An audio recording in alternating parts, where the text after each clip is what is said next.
aking variegated rubber plant.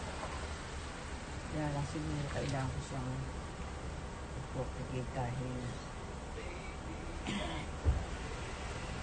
para siyang meron siyang dark ito yung brown na dot sa kanyang mga leaves.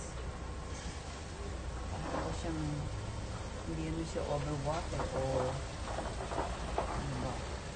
Kaya I decided na i-repat siya. Baka mamaya hindi na rin magandang kanyang soil.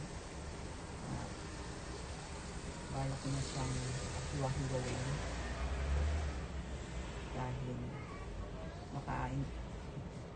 Sometimes hindi sila happy dun sa kanilang place kasi nandito inside the house. Kaya marami naman siyang mga bagong tubo.